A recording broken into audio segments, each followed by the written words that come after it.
जाको हियो सरस नहीं, क्यों समझे रस रीत, बिनु अनुभव जाने कहाँ, कैसी होत है प्रीत,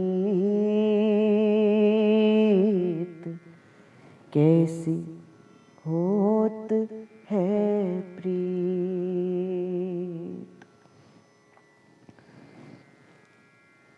श्री जी की हेतु की कृपा से और सद्गुरुदेव भगवान की असीम अनुकंपा से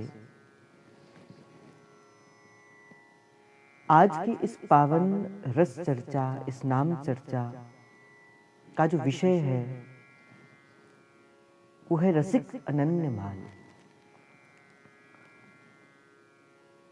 अगर विचार करो,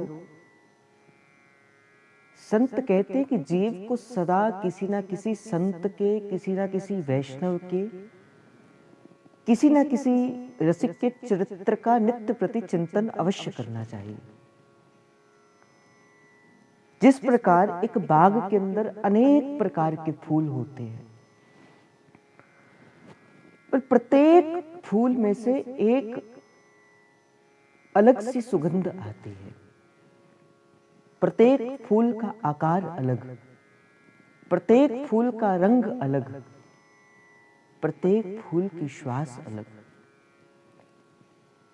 उसी प्रकार के भी भक्त के जितने भी प्रकार के प्रभु के भक्त हुए, इन भक्तों के जीवन से भी किसी न किसी विशेष प्रकार की सुगंध आती है।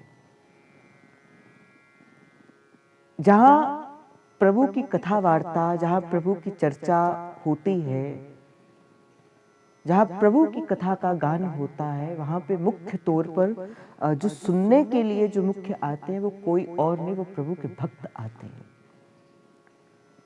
पीछे जिस प्रकार आपने अभी पिछली कथा के अंदर कहा कि प्रभु श्री राम जी की पावन कथा चल रही थी, तो प्रभु श्री राम जी की कथा को सुनने के लिए कौन मुख्य तरह पे आया? प्रभु हनुमान जी आए। राम कथा सुनबे को रसी। जहां प्रभु की कथा होती है, जहां प्रभु का नाम जश होता है, उस नाम को सुनने के लिए प्रभु के भक्त आते हैं। पर बड़ी विलक्षण बात है, प्रीत की रीत तो रंगीलो ही जाने, यद्यपि सकल लोक चूड़ामणि पर दीन अपन को माने। प्रीत की रीत रंगीलो ही जाने। जैसा मैंने कहा कि जहां प्रभु की कथा होगी, प्रधान श्रोता के रूप के अंदर वहां प्रभु के भक्त होंगे, पर जहां भक्त की कथा होगी, उस भक्त की कथा को सुनने के लिए प्रधान श्रोता के रूप के अंदर कौन है? प्रधान श्रोता के रूप के अंदर प्रभु स्वयं आते हैं। और जैसे जो एक माला होती है, इस माला के अंदर जिस वस्तु की माला बनी है, उस माला के उस मणियों की प्रधानता है। अर्थात फूल की माला है, गुलाब की माला है, कमल की माला है, स्वर्ण की माला है, या और किसी चीज की माला है, मोती की माला है,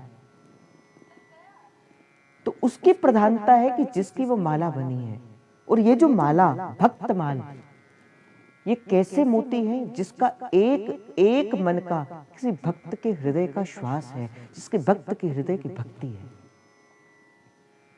और ये एक ऐसी माला है जिसे प्रभु सदा अपने कंठ के अंदर धारण करके रखते हैं। ये प्रभु की जो विजंती माला है, इस विजंती माला के पीछे का क्या कारण है? ये विजंती माला कोई और नहीं, प्रभु ने अपने भक्त के नाम की माला को ही विजंती माला के रूप के अंदर धारण किया है।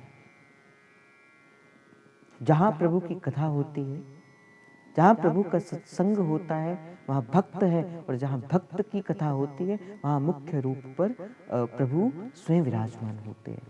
तो जितनी देर तक भी ये श्री जी की प्रेरणा से भक्तमाल का भाव चलेगा, रसिक अनन्य माल का भाव चलेगा, मेरा आपके साथ यही अनुरोध रहेगा कि बड़े ध्यान से, बड़े प्रेम से इन कथा को श्रवण करना, और बड़ी मर्यादा के अनुसार इस कथा को श्रवण करना, क्योंकि जहाँ भक्त की कथा का चरित्र होगा, मुख्य तौर पर हरिवंश महाप्रभु जी और राधा वल्लभ लाल जी ही इस भाव में मुख्य श्रोता के रूप के अंदर विराजमान होंगे। तो श्री जी की कृपा से मेरे मन में आया कि, या श्री जी ने प्रेरणा करी कि उन संतों का, उन रसिकों का चरित्र यहाँ से कुछ कहा जाए, उन रसिकों के चरित्र के बारे का प्रसाद यहाँ से कुंज से दिया जाए, जिनका जीवन प्राण सर्वस्व श्री हरिवंश था, जिन्होंने वस्तुतः इस पंक्ति को अपने जीवन के अंदर चरितार्थ करके दिया। मैंने क्रम वचन कहूँ नित तेरे, श्री हरिवंश प्राण धन में। तो महाप्रभु की परिपाटी से, महाप्रभु की परिपाटी से, जो प्रभु के नाद कुल और बिंदु कुल से जो रसिक हुए हैं, मन के अंदर भाव आया कि उन रसिकों के भाव का आज पुष्प जो है वह प्रभु के श्री चरणों पर समर्पित किया जाए। तो जैसे आज का भाव जहां से मैंने प्रारंभ किया, जाको ही सरस नहीं को समझे रसरीत, बिनु अनुराग जाने कहाँ, कैसी होत है प्रीत। विचार करो कि किसान जब भी कोई खेती करता है, किसान जब भी कोई फसल बीजता है, उस फसल को बीजने से पहले किसान क्या करता है, उस भूमि को उस फसल के अनुकूल तैयार करता है। पत्थर की भूमि के अंदर फसल नहीं बीजी जाती। सबसे पहले भूमि को साफ किया जाता है,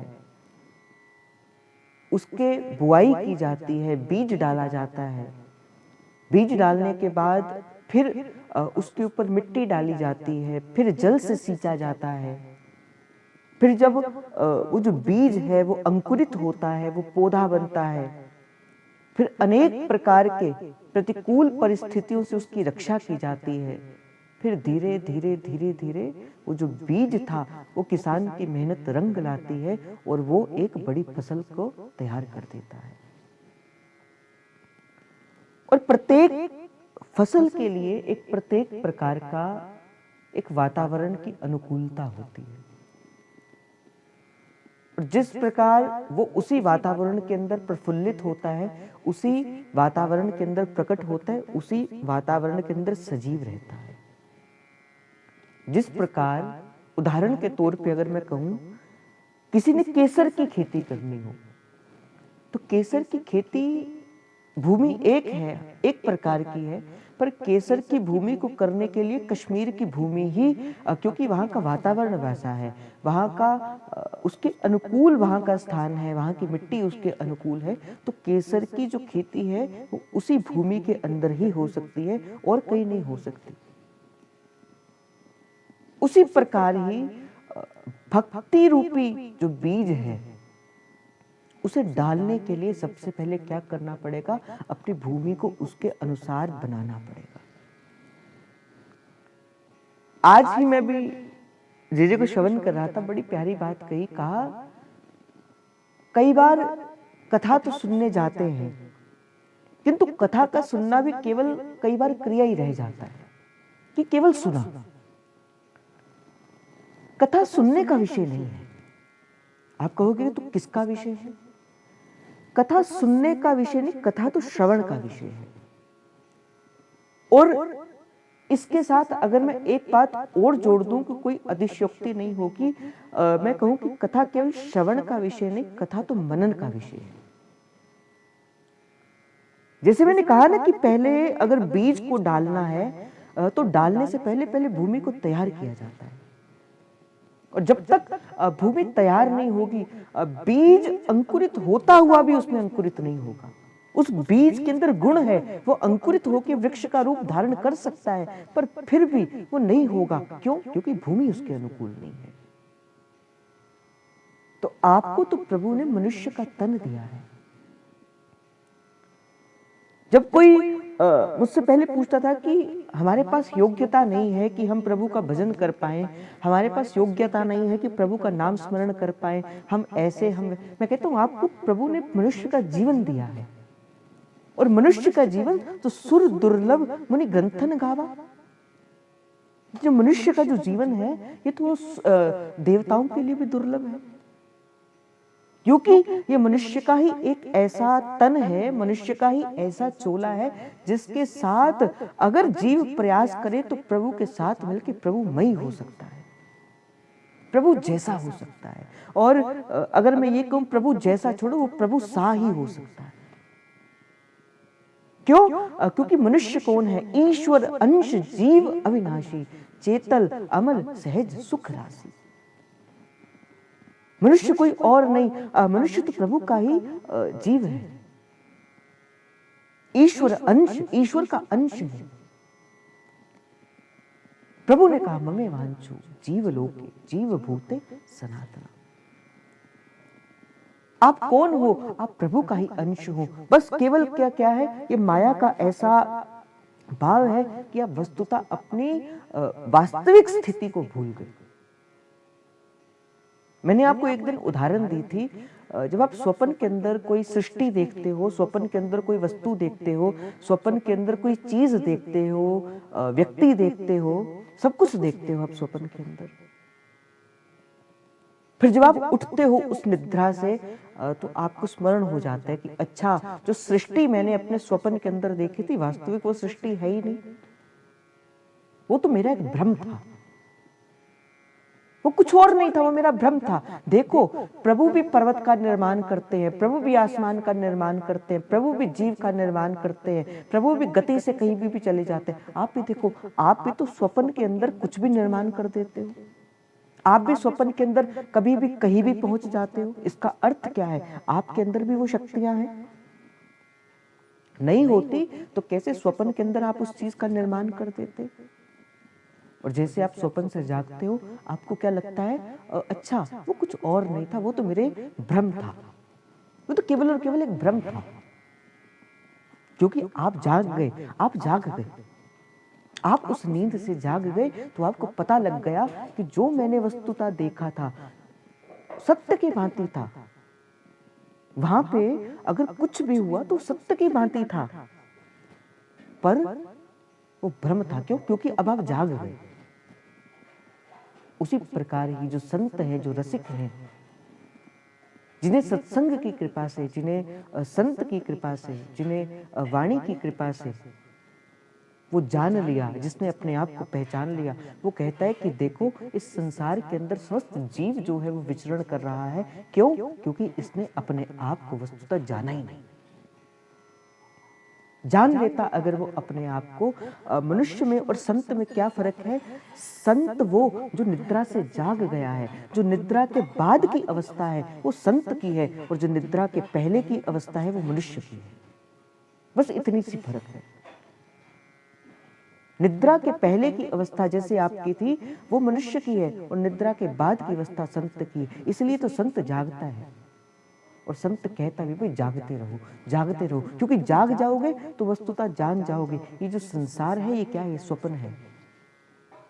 फिर आप जाग जाओगे तो पहचान जाओगे और गाओगे, रहना नहीं है देश बेगाना है, ये संसार दुखों की नगरी, हुलस हुलस मर जाना है, हुलस हुलस मर जाना है। कहत कबीर सुनो भई साधो, सतगुरु नाम ठिकाना है, सतगुरु नाम ठिकाना है, रहना नहीं है देश बेगाना है। इसलिए भाई पहचानो, वस्तुतः आप कौन हो इस बात को पहचानो। इसीलिए भक्त का चरित्र क्या है, भक्त का चरित्र आपको बताने के लिए आता है कि भाई आप कौन हो। और जहां से मैंने प्रारंभ किया भाई, भूमि को पहले तैयार करना पड़ता है।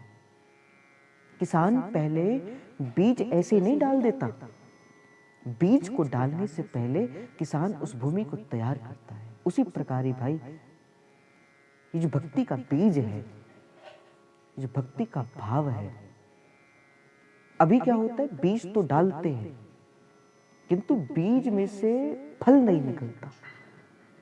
क्या कारण है? क्या बीज का उसकी उर्वरक शक्ति नहीं थी? क्या आपके हृदय के अंदर भाव नहीं था? बीज तो था पर नहीं बनी बात, नहीं मिले प्रभु, नहीं मिला सुख, नहीं मिला आनंद। क्या कारण है? कोई तो कारण होगा। तो सीखो अपने आसपास से, छोटी छोटी चीजों से सीखना चाहिए, इन चीजों को सीखना चाहिए। क्या कारण है कि भक्ति का बीज डालने के बाद भी अंकुरित नहीं हुआ, दीक्षा लेने के बाद भी प्रभु का भजन करने का मन नहीं करता, रस रीति हृदय के अंदर हृदयंगम नहीं हुई? क्या कारण है? विचार करो। मैंने कहा ना, सत्संग सुनने का विषय नहीं, सत्संग श्रवण का विषय है, और श्रवण का विषय भी नहीं, सत्संग तो मनन का विषय। विचार करना। आज मंत्र तो ले लिया, नाम तो ले लिया, वाणी पाठ तो कर लिया, सब कुछ तो कर लिया, पर क्यों क्यों ऐसा हुआ कि भक्ति का बीज अंकुरित नहीं होता? कोई तो कारण होगा, कोई तो कारण होगा। विचार करना। तो ध्रुवदास जी महाराज अपने भक्ति सिद्धांत के अंदर कहते, सिद्धांत लीला विचार के अंदर कहते कि भजन जल सो सींचो बारंबार, तन ही राख सतसंग में, मनहु प्रेम रस भे, सुख चाहत हरिवंश हित, कृष्ण कल्प तरु से। देखो कौन है महाप्रभु? स्वयं वंशी का अवतार है महाप्रभु। वंशी तद प्रेम रूपिका। स्वयं प्रभु का प्रेम ही वंशी के रूप, वंशी ही इस संसार के अंदर महाप्रभु आचार्य चरण के रूप के अंदर आई। और उनको तो कोई आवश्यकता नहीं थी किसी भी प्रकार के सत्संग की, क्योंकि वो तो चलते फिरते सत्संग हैं। पर महाप्रभु भी क्या कहते हैं, तन ही राख सत्संग, मनह प्रेम रस भे। और अपने मन से कहते हुए कहते, सुख चाहत हरिवंश हित। हे हरिवंश, तू सुख चाहता है तो कृष्ण कल्प तरु से।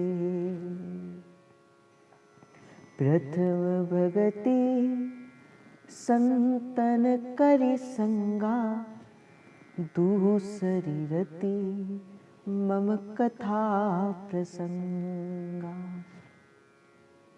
बार बार तो बनत नहीं ये संजोग अनूप, मानुष तन वृंदा विपिन, रसिकन संग विविरू।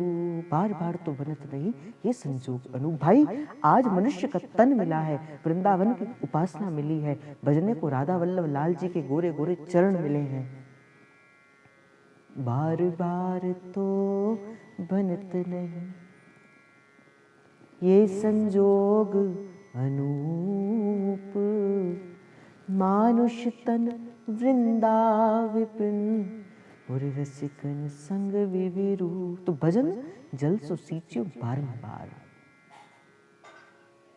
सत्संग बिनु हरि कृपा, मिले नहीं संता। बिन हरि की कृपा से संत नहीं मिलता, और बिन संत की कृपा से सत्संग नहीं मिलता। अर्थात अगर आपको प्रभु ने सत्संग के अंदर रखा है, अगर आपको प्रभु ने अपने किसी संत, किसी रसिक, किसी वैष्णव के संग में रखा है, अर्थात प्रभु भी आपसे मिलना चाहते हैं, प्रभु भी उतने ही विदीर्ण हैं आपसे मिलने के लिए। और भाई, सत्संग का फल क्या है? कोई मुझसे पूछे कि सत्संग का फल क्या है, तो तीव्र भक्ति योगेन, तीव्र भक्ति का योग हो जाना। सत्संग करने के बाद प्रभु से मिलने की इच्छा, वो तड़प, वो और बढ़े। सत्संग करने के बाद मन फिर काबू में ना रहे, मन तड़प उठे प्रभु से मिलन के लिए। बिना मैं देखूं और को, ना तो है देखन दूं, पिया इन नैनन में पलक ढांप तुहे लूं, ना मैं देखूं और को, ना तो है देखन दूं। जब सत्संग करने के बाद आपका मन केवल प्रभु के चरणों में स्थिर हो जाए, फिर संसार से मोह ना बने, फिर संसार से किसी चीज को पाने की इच्छा ना रहे, धीरे धीरे संसार से मोह हटता जाए और प्रभु के चरणों में आपकी आसक्ति बढ़ती जाए। और जब ऐसा हो, फिर कहना, हाँ मैंने सत्संग किया। जब राजा परीक्षित कथा को सुन रहे थे और सुखदेव जी महाराज कथा को सुना रहे थे, तो बीच में एक स्थान के अंदर सुखदेव जी महाराज ने कहा कि परीक्षित राजन, क्या तुम्हें भूख और प्यास नहीं लगती? क्या किसी प्रकार की भूख या प्यास लगी है तो आप पी लो जाकर। तो उस समय परीक्षित ने बड़ा सुंदर उत्तर दिया, कहा नहीं महाराज, आप इतना सुंदर कथा का अमृत पिला रहे हैं, क्या अब भी मुझे भूख और प्यास लगेगी क्या? और भाई सब जानते हैं, कमल कर जिन अभय दीने, कर्म बंधन सब कटे। कमल कर जिन अभय दीने। तो विचार करना, मैं कहता रहता हूं कि भाई मनन किया करो, विचार किया करो, बार बार विचार किया करो, बार बार इस बात का चिंतन किया करो, सत्संग करने का फल क्या है और सत्संग में रुचि बनना। सत्संग का फल क्या है? प्रभु के चरणों में अनुराग बढ़ना। सत्संग का फल क्या है? वृंदावन में का अनुराग बढ़ना। सत्संग का फल क्या है? संत रसिक वैष्णव के चरणों में अनुराग बढ़ना। सत्संग का फल क्या है? प्रभु की सेवा में अनुराग बढ़ना। और भाई, मैंने आपको एक दिन पहले भी कहा था, यहाँ तो कृपा की बयार भी बह रही है और यहाँ तो माया की बयार भी बह रही है। और माया की बयार आपको संसार में उड़ाकर ले जाएगी। तिनका तो बयार के बस, माया की बयार तो उड़ाकर आपको संसार की ओर ले जाएगी, पर प्रभु की कृपा की बयार क्या करेगी?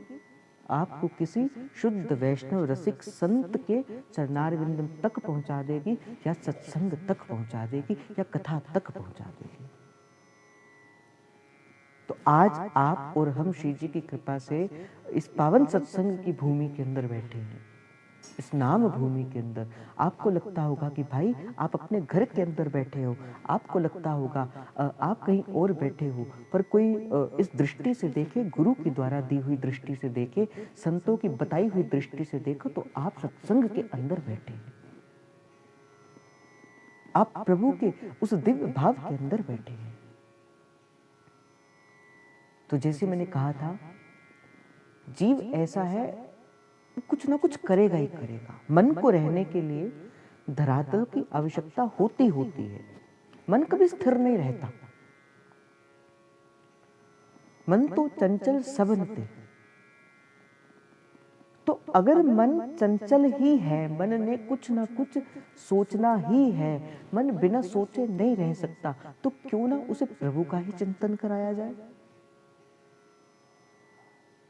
और मैंने आपको एक दिन भी कहा था, अगर आपको स्मरण होगा, मैंने आपसे कहा था कि भाई जो प्रेम, जो संबंध, जो अपनापन आप संसार से लगाते हो, वो आसक्ति का कारण बनता है, और आसक्ति आपके मोह का कारण बनता है, और मोह बंधन का कार्य बनता है। संसार के प्रति जो प्रेम है वो आसक्ति का कारण बनता है, आसक्ति बंधन का कारण बनती है, और बंधन मोह का कारण बनता है। पर वही प्रेम, वही संबंध जब आप प्रभु से लगा देते हो, फिर वो संबंध भक्ति का कारण बनता है, वो जन्म और मरण के चक्कर से दूर कर देता है, और वास्तविक सहचरी पद को प्रदान करवा देता है। तो जो संबंध आप संसार से लगाओगे, और आप और मैं थोड़ा या अधिक संसार के समस्त संबंधों का अनुभव आपको और मुझे भली भांति से है। विचार करो, करना आज इस बात का विचार। कई बार जिससे आप सबसे अधिक प्रेम करते हैं वही आपके सबसे अधिक दुख का कारण भी बनता है। मेरे कहने पर विश्वास मत करना, अपने जीवन के अंदर इस बात का अनुभव करना, जिससे आप सबसे अधिक प्रेम करते हैं वो सबसे अधिक दुख का कारण भी बनता है। जिसे आप अपना सर्वस्व देते हैं वही आपके दुख का कारण बनता है, चाहे वो कोई भी संबंध है। परिवार का संबंध सबसे पक्का किया जाता है। परिवार का संबंध के लिए जीव क्या क्या नहीं करता, और जब उसी जीव अपना इस शरीर को छोड़ देता है, फिर वही संबंधी सबसे पहले क्या करते हैं, उसे जलाने के लिए स्वयं सभी सारे काम को करते हैं। पर जब मीराबाई से कहा कि बोले आप किसे अपना पति वरण करोगी, तो मीराबाई कहती ऐसी वरणी क्यों भरे, मैं क्यों ऐसे वर का वर्ण करूं जो जिए भी और मरे भी। मैं तो ऐसे वर का वर्ण करूंगी जो सदा मेरा संग रहेगा, जो सदा मेरे सहाय रहेगा। तो मीरा ने कहा मेरे तो गिरधर गोपाल दूसरो ना कोई। तो वर्ण करना ही है तो उसका करो जो ये लोक में भी और परलोक में भी कभी आपका साथ न छोड़े। गुरु है एक ऐसा है जो यहां पे भी हाथ पकड़ कर रखता है, और गुरु ही है जो यहां से जाने के बाद भी आपका हाथ पकड़ के रखता है। और मैंने तो संतों के श्रीमुख से यह भी सुना है भाई, जब अंत समय आता है, अगर आप वस्तुतः शिष्य हो, अगर आप वस्तुतः भक्त हो, गुरु के दिखाए, आचार्य के दिखाए मार्ग पर चलने वाले हो, और ये केवल मैंने सुना नहीं, मैंने एक बहुत इस चीज को बड़े करीब से देखा है कि जब अंत समय आता है ना, और जब अंत समय सब आई तुलानी, कोई भी नहीं दिखता, रसना थको न बोलहूं जाई, पित्त कफ से शरीर भर जाता है, कुछ कहा नहीं जाता, मृत्यु की शैया के ऊपर जीव होता है। उस समय अगर वो रसिक है, अगर वो भक्त है, अगर वो शिष्य है, तो उसे लेने यम के व्यक्ति नहीं आते, यम के पास नहीं पड़ता, उसे तो लेने के लिए सद्गुरुदेव भगवान आते हैं। भगवान, इसीलिए तो गुरु को द्वार कहा गया भाई। गुरु क्या करता है, आपका हाथ उस समय पकड़ता है और आपके हाथ को प्रभु के हाथ के पास समर्पित कर देता है।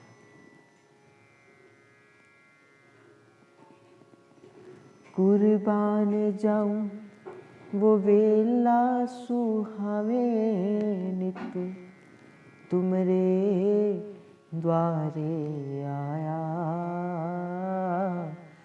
तुमरे द्वारे आया। इसलिए अपने गुरु के चरणों का स्मरण करते हुए, चरण कमल तेरे धोए धोए पीवा मेरे, सतगुरु दीन दयाला। चरण कमल तेरे धोए धोए पीवा मेरे, सतगुरु दीन दयाला। चरण कमल तेरे धोए धोए पीवा मेरे, सतगुरु दीन दयाला। कुर्बान जाऊं वो वेला सुहावे नित, जब तुमरे द्वारे आया, तुमरे द्वारे आया।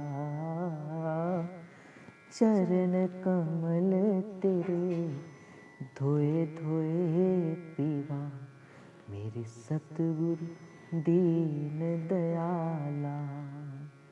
हाँ चरण कमल तेरे धोए धोए पीवा मेरे, सतगुरु दीन दयाला। और जैसे मैंने कहा, गुरु क्या करता है? गुरु भक्ति का बीज डालने के बाद सबसे पहले क्या करता है? आपके उस भाव को, आपके हृदय को, उस बीज को धारण करने के अनुकूल बनाता है। किसान है गुरु, किसान है भाई।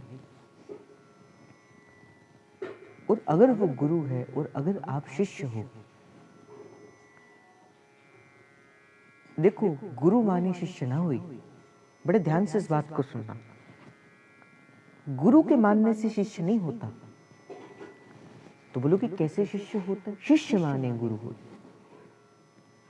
आप सबने द्रोणाचार्य की कथा सुनी होगी, एकलव्य की कथा सुनी होगी। जब एकलव्य ने कहा कि नहीं नहीं मैं नहीं, मैं आपसे ही धनुर्विद्या को सीखना चाहता हूं, और द्रोणाचार्य ने कहा कि नहीं, मैं तो केवल और केवल पांडवों को और कौरवों को ही सिखाऊंगा, मैं राजपुत्रों को ही सिखाऊंगा, मैं उनके कुल का आचार्य हूं, मैं तुम्हें नहीं सिखा सकता। उस समय एकलव्य ने क्या किया? उस द्रोणाचार्य की मूर्ति को बनाया और आके नित्य प्रति गुरु को प्रणाम करता और अपने उस क्रिया का प्रारंभ। और सारा संसार जानता है, सारा संसार जानता है कि अर्जुन को तो द्रोणाचार्य ने स्वयं अपने हाथ से शिक्षा दी थी, दीक्षा दी थी, पर एकलव्य उससे भी बड़ा धनुर्धर बना। और द्रोणाचार्य को कहना पड़ा कि अपने दाएं हाथ का अंगूठा मुझे गुरुदक्षिणा के रूप के अंदर दे। तो जिनकी दीक्षा अभी तक नहीं हुई है, मैं वस्तुतः मैं उनके लिए ये बात कहता हूं, भाई मानो अपने गुरु को अपना सर्वस्व मानो और अपनी यात्रा का प्रारंभ करो। उस दिन से मानो समर्पण होना ही भक्ति के मार्ग में सर्वस्व है। समर्पण होना। आप ले लो दीक्षा, आप रह लो गुरु के संग भी, आप बैठ जाओ गुरु के संग भी, एक थाली पे खाना भी खा लो, एक कमरे में रह भी लो।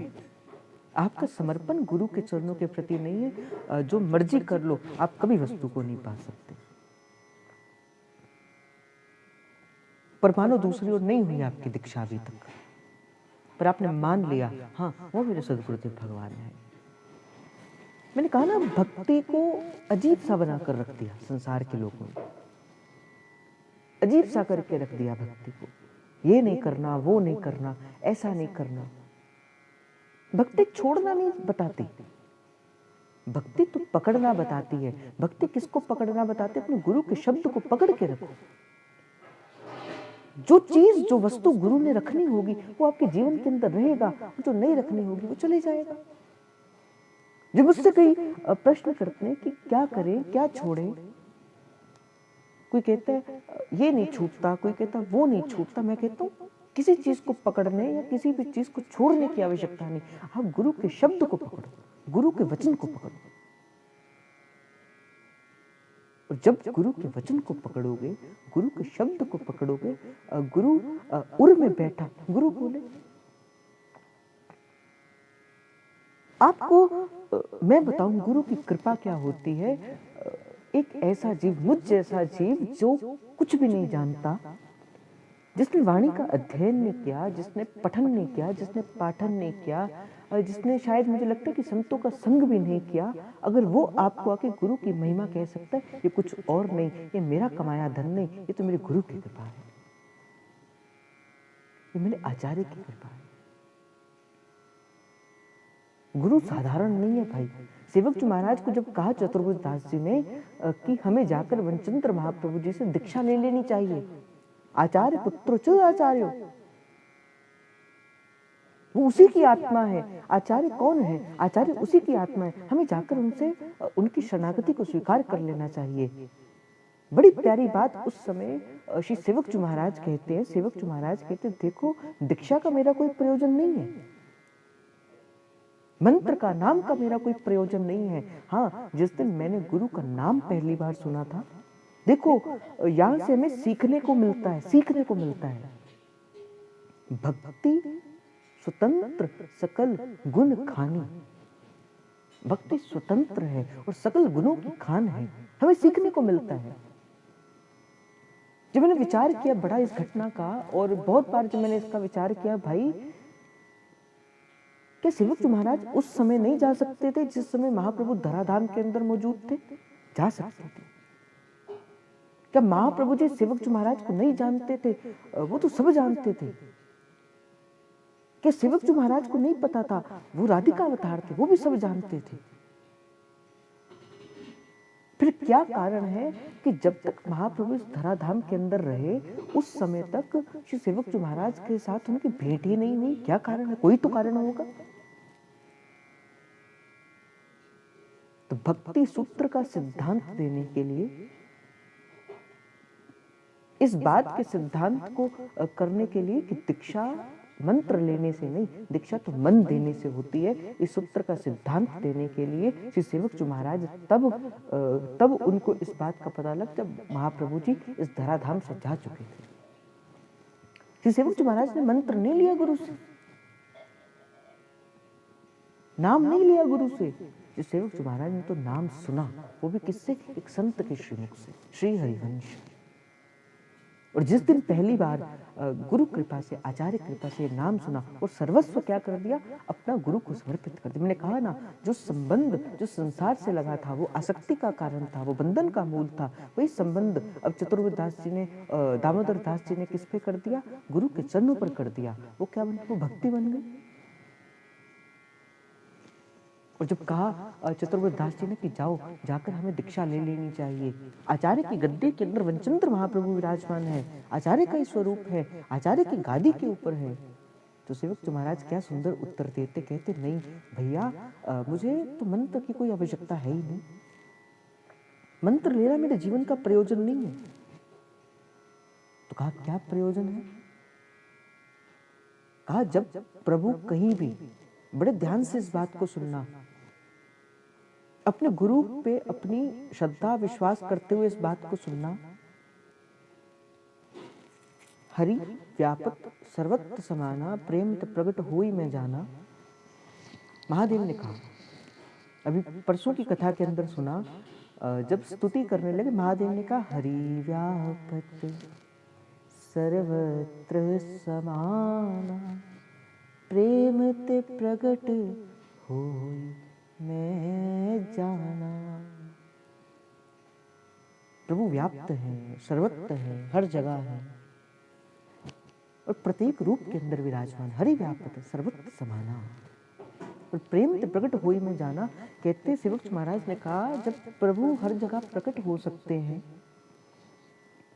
जहां भक्त उन्हें बुलाता है, प्रभु तो वहां प्रकट हो जाते हैं। और शास्त्र कहते हैं गुरु गोविंद न भेद कराई। गुरु और गोविंद में भी कोई भेद नहीं होता। जब कोई भेद नहीं होता, गुरु ही गोविंद है, गोविंद ही गुरु है, तो जब प्रभु कहीं पे भी प्रकट हो सकते हैं, तो क्या गुरु कहीं पे भी प्रकट नहीं हो सकते? तो भैया मैंने तो मन दे दिया, ये जो एक मन बहुत ठोर क्यों, कहूँ कहाँ सच पायो। वो जो एक मन था वो तो दे दिया आचार्य चरण को। दीक्षा मेरा प्रयोजन नहीं भाई, उनके चरणों पर मेरा समर्पण ही मेरे जीवन का परम लक्ष्य है। अगर मैं शिष्य हूँ मेरे मानने में कोई कमी नहीं है, मेरे समर्पण में कोई कमी नहीं है। अपने आचार्य के चरणों के ऊपर मेरा संपूर्ण समर्पण है, वो प्रेम है, वो वात्सल्य है। तो प्रेम तो प्रकट हो ही में जाना। जब प्रभु कहीं पे भी प्रकट हो सकते हैं तो मेरे आचार्य को भी यहाँ प्रकट होना पड़ेगा। और सारा संसार जानता है, केवल और केवल श्री हरिवंश का नाम जप किया था, कोई मंत्र नहीं लिया था सेवक जी महाराज ने, कोई चतुरासी जी नहीं पढ़ी थी, कोई 42 लीला नहीं पढ़ी थी, कोई और ग्रंथ नहीं पढ़ा था, कोई राधा सुधा निधि नहीं पढ़ी थी। केवल और केवल क्या किया था? श्री हरिवंश नाम लिया था। और हरिवंश नाम का फल क्या है? हरि, राधा, वृंदावन और सहचर्य। और ये बात सारा सकल विश्व जानता है, ब्रह्मांड जानता है। और ब्रह्मांड क्या, ये सारा निकुंज जानता है। 9वें दिन महाप्रभु के विवश होना पड़ा 9वें दिन महाप्रभु को, और आना पड़ा श्री सेवक जी महाराज को। और केवल स्वयं नहीं आए, केवल स्वयं अकेले नहीं आए, हरि, राधा, वृंदावन और सहचरियों का चतुष्टय लेके महाप्रभु का प्रकट उस गड़ा ग्राम के अंदर हुआ। वो आचार्य चरण, वो आचार्य जब तक अपने जीवन के अंदर रहे, वो आचार्य कभी भी वृंदावन की परिधि से बाहर नहीं गए। और भक्त का संकल्प कैसा था, गुरु का, शिष्य का संकल्प कैसा था, उन्हीं आचार्य चरण को उस वृंदावन की सीमा को तजकर उस गड़ा ग्राम के अंदर श्री सेवक महाराज को दर्शन देने पड़े। हो सकता है कि बात आचार्य चरण ने किसी के लिए कहलवाई हो, आपके लिए। क्यों नहीं जा सकते हो वृंदावन? आप में से कोई ऐसा जीव है अभी जो इस बात को श्रवण कर रहा है, जिसका पूर्ण समर्पण अभी गुरु के चरणों के प्रति नहीं है? महाप्रभु ने उसी के लिए संदेशा भेजा है कि भाई अपने श्री हरिवंश नाम को करो, आचार्य को मानो और अपनी यात्रा का प्रारंभ करो आज्ञा से। ये मैं अपने तरफ के शब्द नहीं कह रहा, आज्ञा से इस बात का प्रारंभ। आप चाहो तो प्रभु को आने में विवश कर सकते हो, आप चाहे तो प्रभु को पा सकते हो। जिनको तो गुरु मिले वो तो अपनी यात्रा का प्रारंभ करो, और जिनको नहीं मिले तो श्री हरिवंश नाम का स्मरण करते हुए, आचार्य को गुरु मानते हुए अपनी यात्रा का प्रारंभ करो। ढूंढने मत निकलो, गुरु को ढूंढा नहीं जाता। और गुरु कैसे पता लगे, कैसे पता लगे कि ये हमारे गुरु हैं, ये हमारे गुरुदेव हैं? जिसके पास जाकर कोई प्रश्न शेष ना रहे, जिसके संग में जाकर, जिसके पास बैठकर आपका मन एक मौन समर्पण दे दे, बस आप। जिसके पास जाकर फिर कोई प्रश्न शेष ना रह जाए, जिसके उस आवामंडल के अंदर बैठ के आपको प्रभु से मिलने की इच्छा प्रबल हो जाए, जिसके शब्द को आप ज्यों का त्यों मानो, चाहे वो सही है चाहे वो गलत है, गुरु के मुख से निकला है, वो आपके लिए पत्थर की लकीर है। जिनके प्रति मन सहज में आसक्त हो जाए, आपको कोई प्रयास ना करना पड़े, वो आपके गुरु हैं। देखा देखी भक्ति को व्यास ना हो उतनी भाव। आजकल जीव क्या करता है, वो कोई गुरु है, उनके बड़े शिष्य हैं, वो टीवी में आते हैं, वो ऐसा करते हैं, तो चलो हम भी देखते देखते उन्हें अपना गुरु बना लेंगे। क्यों? क्योंकि बहुत उनके संत हैं, बहुत उनके शिष्य हैं, तो हम भी चल पड़ेंगे। नहीं, ऐसा नहीं करना। जिसके पास जाकर मन एक मौन समर्पण दे दे, बस आप, और कोई नहीं। उस दिन मानना, हाँ ये हमारे गुरु हैं। और मैंने आपसे कहा ना कि भाई तन ही राख सत्संग में, सत्संग आपको बताएगा, सत्संग आपको बताएगा आपकी यात्रा कहाँ, किस ओर है। कैसे आपको चलना है, कैसे आपको पाना है किसी वस्तु को। सत्संग सिखाता है भाई। प्रभु की पाठशाला है ये। प्रभु की सत्संग क्या है? प्रभु की पाठशाला है, जहां प्रभु का एक पाठ पढ़ाया जाता है। अगर वो सत्संग है, केवल केवल प्रभु की बात की जाती है, प्रभु की बात के अलावा और कोई बात जहां नहीं होती। और मैंने कहा ना भाई, कैसे पता लगे कि आपने सत्संग किया? जब सत्संग करने के बाद आपके प्रभु के चरणों के प्रति अनुराग बढ़े, आप अपने आप को प्रभु से एक कदम और करीब पाओ। आपका मन मीन सा हो जाए कि जैसे मीन नहीं रह सकती, नहीं रह सकती मीन बिना जल के, उस प्रकार शिष्य ना रह सके, एक साधक ना रह पाए बिन हरिवंश महाप्रभु के, साधक ना रह पाए बिन प्यारी जू के, बिन लाल जू के। ऐसी आसक्ति आपके अपने गुरु के चरणों के प्रति हो जाए, अपने इष्ट के चरणों के प्रति हो जाए, तो बड़ी प्यारी बात यहाँ पे कहते हैं। मैं तो चाहता था कि आज मैं चरित्र का प्रारंभ करूं, पर हो सकता है कि किसी आपके मन के संशय को पूरा करने के लिए, क्योंकि देखो ऐसा नहीं कि सीधे चलते चलते ही हम चरित्र को प्रारंभ कर दे। चाहता तो मैं सीधे ही आपको आज के चरित्र का प्रारंभ कर सकता था, भक्त का, पर मैंने भूमिका क्यों बनाई? क्यों? क्योंकि भूमिका बनाने, क्योंकि देखो पात्र है ना, पात्र आपका हृदय रूपी पात्र है, और प्रभु की भक्त रूपी वो सुंदर सुंदर एक द्रव्य है। तो हर एक के पात्र के अंदर वो नहीं डाला जाता।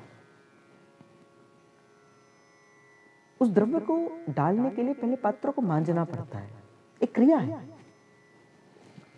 जब तक मांझोगे नहीं, जब तक उस चीज को करोगे नहीं, मैं कैसे डाल दूं उस पात्र में किसी वस्तु को? आपको लगता होगा ये साधारण सी वस्तु है, आपको लगता होगा कुछ नहीं, रसिक अनन्य माल ही तो है, पर नहीं भाई, ये मेरे आचार्य के मेरे पुत्र हैं, मेरे आचार्य के नाद कुल के पुत्र हैं मेरे, जिन्होंने आचार्य के को अपने जीवन के अंदर, आचार्य के लीलाओं को, जिन्होंने आचार्य के आज्ञाओं को अपने जीवन के अंदर धारण किया। मैं कैसे आपको ऐसे सुना दूं? पहले आप उसके अनुसार आप उसका चिंतन करो, अपने आप को उसके अनुकूल बनाओ, आप भक्तिमय अपने आप को बनाओ। प्रश्न करना भाई, प्रेम गली अति सांकरी था में दो ना समय। पहले प्रश्न करना, क्या मैं भजन करना चाहता हूं? अगर मैं भजन करना चाहता हूं और अगर ना में उत्तर मिले तो यहीं से बाहर चले जाना, आगे मत बढ़ना। बड़ा संसार आपके लिए है। पहले प्रश्न करो अपने आप से, क्या मैं भजन करना चाहता हूं? अगर ना में उत्तर मिले, ये मनोरंजन का साधन नहीं है भाई, ये लोक रंजन का साधन नहीं है भाई। जो शीस तली ते धर ना सके वो प्रेम गली में आवे ना। जो अपना शीस काटकर अपने हाथ पर नहीं धर सकता वो इस गली में मत आए। ये तो वीरों की नगरी है भाई। पहले प्रश्न करो, क्या मैं भजन करना चाहता हूं? अगर ना तो चले जाओ, हां तो अगला प्रश्न करो, कौन रोकता है मुझे? मेरी आसक्ति किन किन संसार की चीजों के अंदर है? दूसरा प्रश्न अपने आप से करो, कहां मेरा मन अभी भटका हुआ है? धन में, संपत्ति में, घर में, रिश्ते में, नौकरी में, या आजकल फोन में? विचार करो, फिर इसका उत्तर देखो। हाँ, इस संबंध में मेरी आसक्ति बढ़ी है, इस चीज में, इस वस्तु में मेरी आसक्ति बढ़ी है। मैं ये नहीं कहता उसे छोड़ दीजिए, मैं ये नहीं कहता उस संबंध को छोड़ दीजिए। आपको प्रभु ने संबंध प्रसाद के रूप के अंदर दिया है, मत छोड़िए। संबंध छोड़ने की बात भक्ति नहीं कहती, उस संबंध के पीछे की जो आसक्ति है ना, आप उसे छोड़ दीजिए। एक बार जब माता रुक्मिणी का विवाह हुआ भगवान श्री कृष्ण के साथ, तो माता रुक्मिणी को इस बात का थोड़ा अभिमान हो गया कि मैं तो बड़ा सुंदर हूं, मैं बड़ी सुंदर हूं, इसी कारण से प्रभु मेरे रूप में आसक्त है। माता को बड़ा अभिमान हो गया कि अगर मैं चाहूं तो मैं कैसा भी कर सकती हूँ, मैं अपने अनुसार प्रभु को चला सकती हूँ। क्यों? क्योंकि प्रभु तो मेरे रूप के अंदर आसक्त हो गए, प्रभु तो मेरे रूप सौंदर्य पे आसक्त हैं, भंवरे की बात आसक्त हैं। प्रभु तो सब सह सकते हैं, किंतु अपने भक्त का झूठा अभिमान नहीं सह सकते, उसकी अहमता नहीं सह सकते, उसकी ममता नहीं सह सकते। तो प्रभु ने कहा रुक्मिणी मैया से कि देखो राजकुमारी, तुम तो राजकन्या हो और मैं तो ठहरा एक भोला भाला सा ग्वाल, एक वृंदावन का गोपाल। तुम्हारे लिए तो अनेक राजा महाराजा होगी, अभी भी समय है, और तुम तो बहुत सुंदरी हो और मैं तो ठहरा काला सा कलूटा सा। अभी भी समय है, जाकर किसी और राजा का वर्ण कर लो, कहीं और जाकर किसी से विवाह कर लो और मुझे छोड़ दो, मैं तो तुम्हें कुछ भी नहीं दे सकता, मैं तो अनासक्त हूं। जब ये बात रुक्मिणी के कानों में पड़ी, रुक्मिणी मैया तो हाथ पैर फूल गए। मैं तो ये मानती थी कि ये तो मेरे रूप के अंदर आसक्त है, किंतु ये तो अनासक्त है, इन्हें तो किसी भी चीज का मोह नहीं।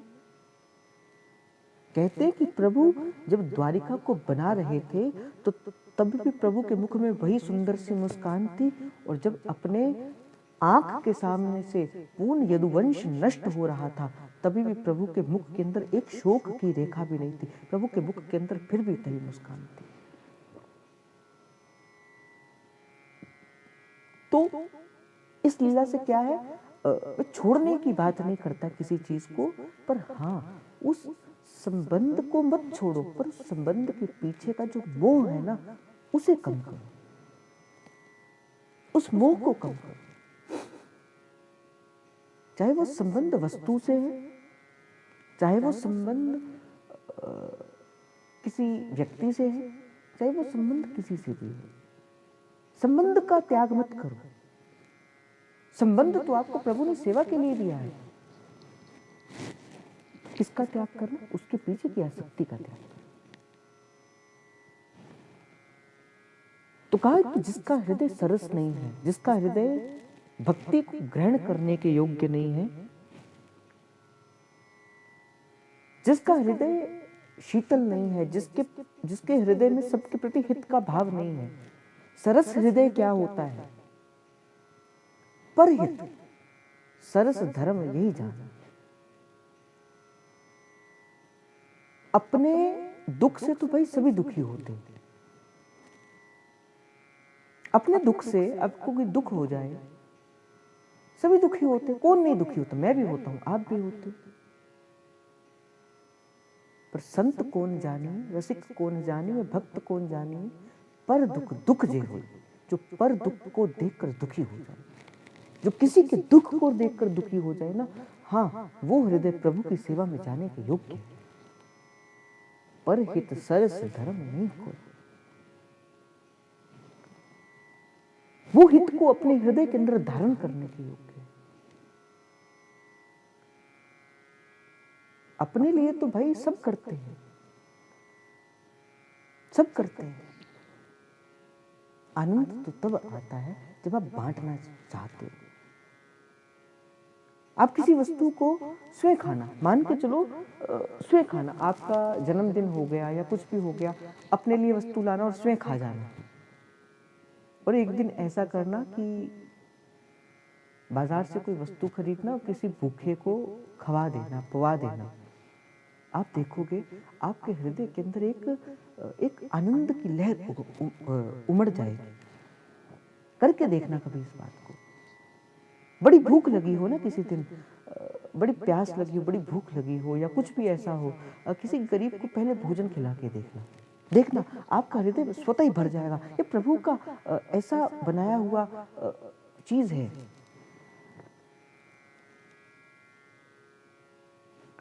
तो मैंने कहा कि जिसका हृदय सरस नहीं है, जिसका हृदय प्रभु की सेवा के योग्य नहीं है, वो इस रस रीति को नहीं समझ सकता। क्योंकि कल से हम चिंतन प्रारंभ करेंगे, भक्तमाल का चिंतन प्रारंभ करेंगे, तो वो इस रस रीति के चरित्र को नहीं समझ पाता, वो इस रस रीति को नहीं समझ पाता।